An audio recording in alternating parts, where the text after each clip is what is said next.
Nang makita niyang papalapit sila, mabilis siyang tumakbo palayo at tumakas sa itaas na lagusan, na pinatumba si Itu sa proseso. Sinubukan ng iba na sundan siya, para lamang matuklasan na ang sample na nahulog niya kanina ay nabasag at ngayon ang tubig ay humalo sa dugo ni Iwan, na dumarami ng napakabilis.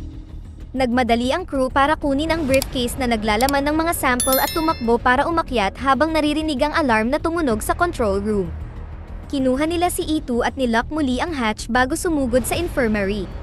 Pagkatapos, inoperahan ni Hong at Song si Itu dahil may dugo sa kanyang baga, at nag-donate ng dugo si Ryu para tumulong.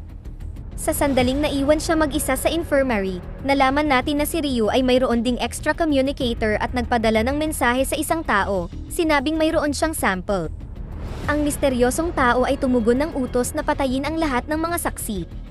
Pagkatapos ay tinalakay ng mga tripulante kung ano ang nangyayari at naisip ni Song na sinusubukan ng bata na pigilan sila sa pag-inom ng tubig.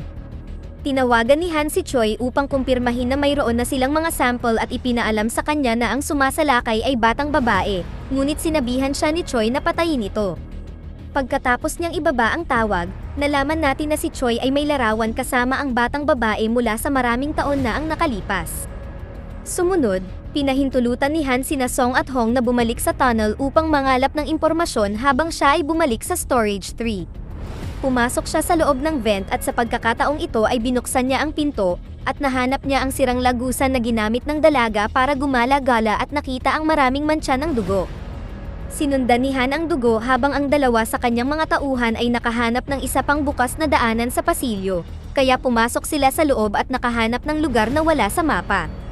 Marami din mga katawan dito at sinimulan na rin nilang sundan ang dugo, nagulat na lang sila nang biglang tumalon sa harap nila si Han.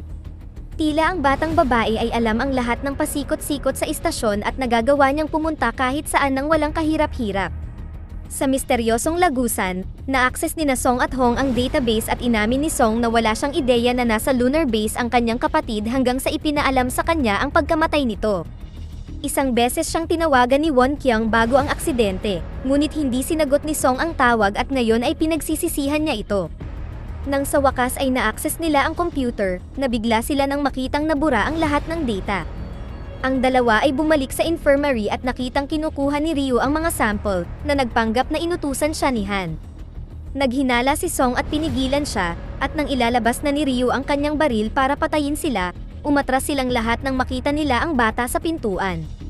Sinubukan ni Ryu na barilin ito, ngunit naiwasan ng bata ang lahat ng mga bala at tumalon kay Ryu para itumba siya. Habang dumarating ang iba pang crew, maingat na ipinakita ni Song na hindi niya siya sasaktan at inilapag ang kapsula para sa bata, na may name tag na kapatid ni Song. Nang makuha ng bata ang sample, sinira ito ni Ryu sa pamamagitan ng pagbaril dito, at ang bata ay bumagsak habang siya ay nagsisisure. Napansin ni Song ang nakausli sa kanyang pisngi na parang hasang na gumagalaw, ngunit biglang tumakbo ang bata.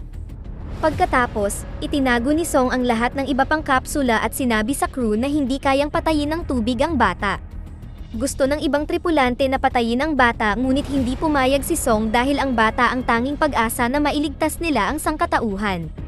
Pagkatapos ay tinawagan ni Han si Kim, na kinumpirma na si Choi ang nag-utos na i-shutdown ang istasyon bagaman hindi sumang-ayon ang lahat ng taga-SAA. Tumanggi siyang magbahagi ng karagdagang impormasyon, pinayuhan lamang niya si Han na makipagtulungan kay Song upang malaman ang katotohanan. Nang umalis si Kim sa opisina, nalaman niya na nagawang sirain ng mga nanggugulo ang storage wall at ngayon ang lahat ay nagmamadaling kumuha ng tubig. Samantala, nagpadala ng mensahe si Ryu na humihingi ng tulong. Nakatanggap siya ng tawag mula sa kanyang contact, na nagpapakitang ito ay Amerikanong lalaki na nagsabing dapat niyang patayin ang lahat at pumunta sa Gate 7. Kinuha ni Ryu ang lahat ng mga sample at habang paalis siya, nagising si Itu at nakita niya ang lahat. Sinubukan ni Itu na sundan si Ryu, na agad siyang binaril at itinago ang lahat ng ebidensya. Bumalik kay Han, sinabi niya sa iba na lilinlangin nila ang bata upang hulihin siya ng buhay. Nahanap nila ang lokasyon ng bata gamit ang scanner, at pagkatapos ay tumayo si Song sa gitna ng pasilyo na may dalang sample.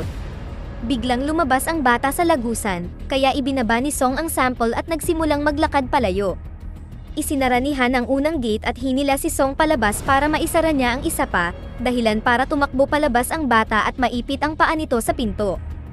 Sinubukan ni Song na tulungan siya at habang kinakagat siya ng bata, nakita niya ang tag sa leeg nito na nakasulat na Luna 073. Nang tawagin siya ni Song sa ganong pangalan, nagsimulang umiyak ang bata, at binaril siya ni Han ng pampakalma. Binuksan ni Song ang pinto at nagmamadaling kinomfort ang kawawang bata. Sa sandaling iyon, ini-activate ni Ryu ang pagsasara mula sa pangunahing terminal para isara ang lahat ng gate.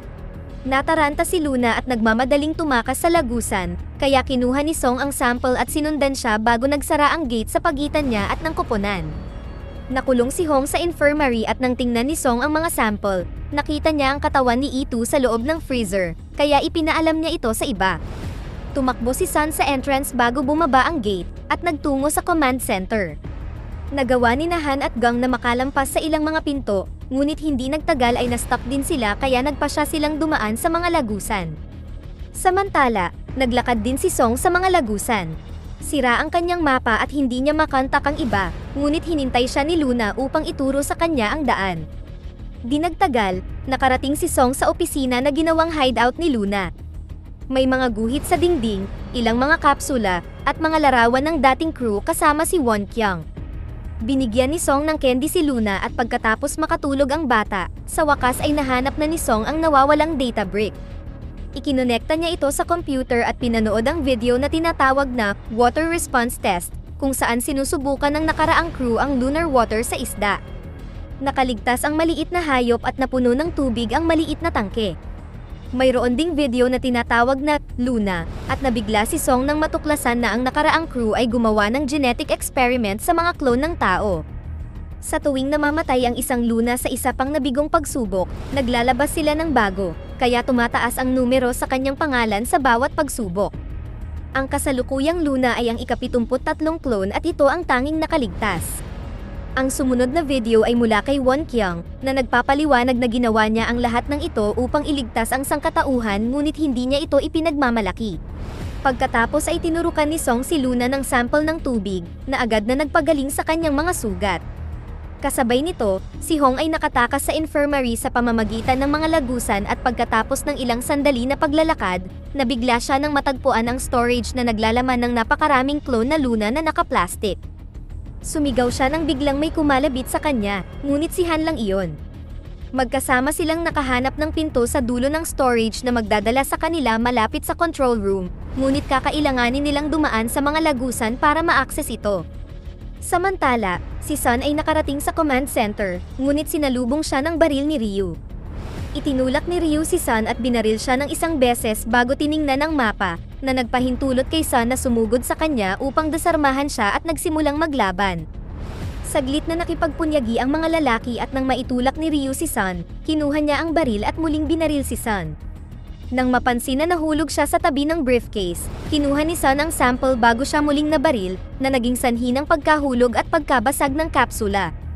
Ikinulong ni Ryu si Sun at pinanood kung paano nagsimulang dumami ang tubig sa kanyang dugo. Nahawaan si Sun at pagkatapos mag-hallucinate ng starfish, nagsimula siyang magsuka ng napakaraming tubig bago nalunod hanggang mamatay. Pagkatapos ay sinubukan ni Ryu na paganahin ang air filtration system, para lamang matuklasan ang anomalya sa pressure system.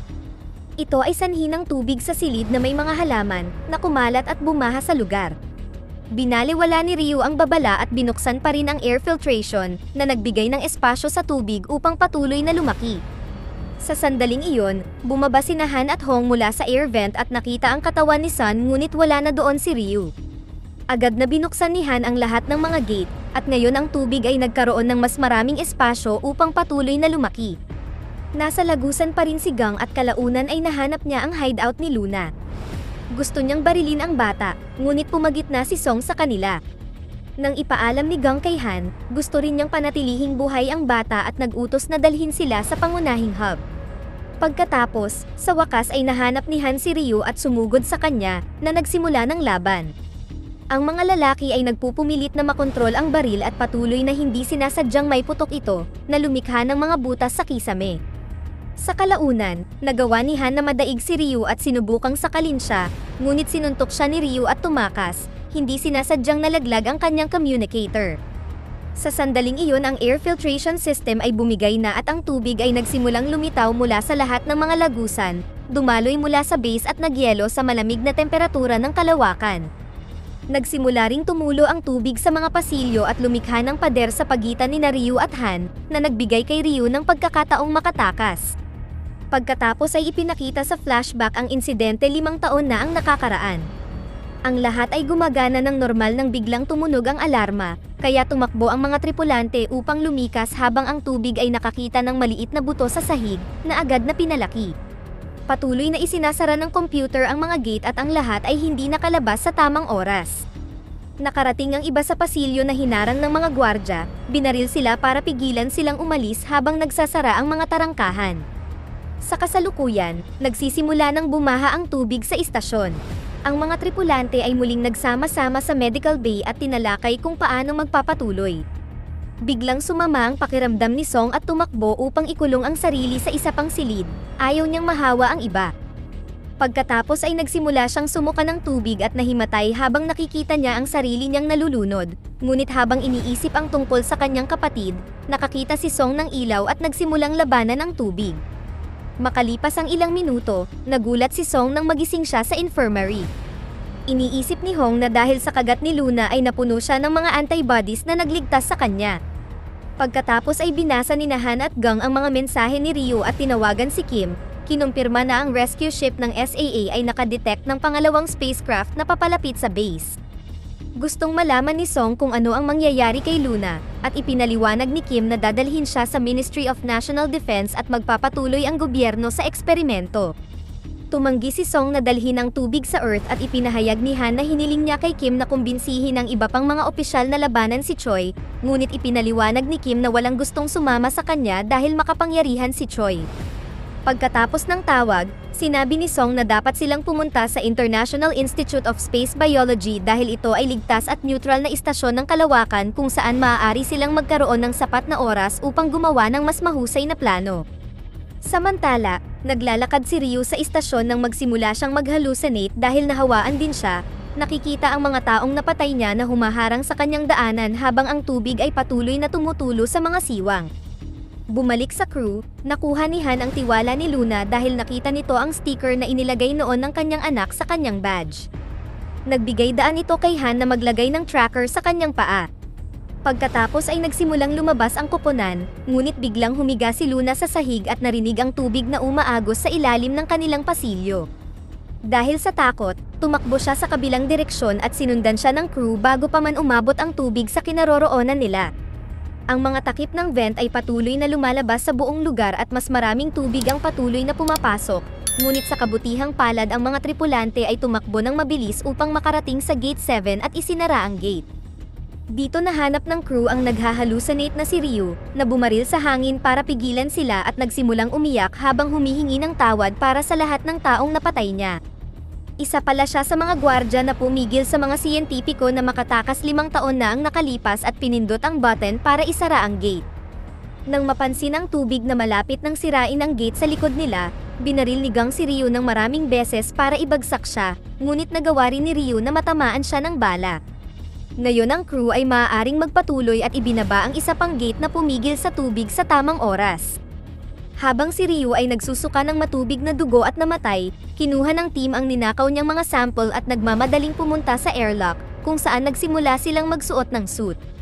Nanghihina si Gang, kaya tinakpan ni Han ang sugat nito gamit ang tape at tinulungan siyang magsuot ng suit, ngunit ang mga pagsisikap niya ay walang kabuluhan at namatay pa rin si Gang. Nang handa na ang lahat, sinubukan ni Han na i-activate ang air depressurization, ngunit hindi gumagana ang system at kailangan niyang gawin ito ng mano-mano. Hindi pinansin ang pakiusap ni Song, lumabas si Han at ini-activate ang lever bago makarating ang tubig sa lugar na ito, at itinumba siya. Sa sandaling iyon, napansin ni Song at Hong na nakalabas na si Luna nang walang suot na suit. Ang parehong babae ay agad na umalis sa istasyon, tumakbo para sa kanilang buhay habang ang tubig ay sinira ang huling gate at umabot sa labas, na agad na nagyelo. Pagkatapos, hinanap ng dalawang babae si Luna at nakitang pinanunood nito ang Earth. Mukhang hindi niya kailangan ng oxygen para mabuhay. Sa malapit, itinulak ng tubig ang katawan ni Han, at nang lapitan siya ni Luna upang subukang ibalik ang badge, namatay siyang umiiyak para sa kanyang anak.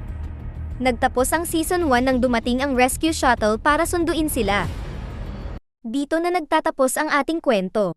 Sana ay nagustuhan nyo, mag-subscribe na kung hindi ka pa nakasubscribe, pindutin na rin ang notification bell at like button upang matulungan ang channel, and leave a comment down below, and as always, thank you for watching.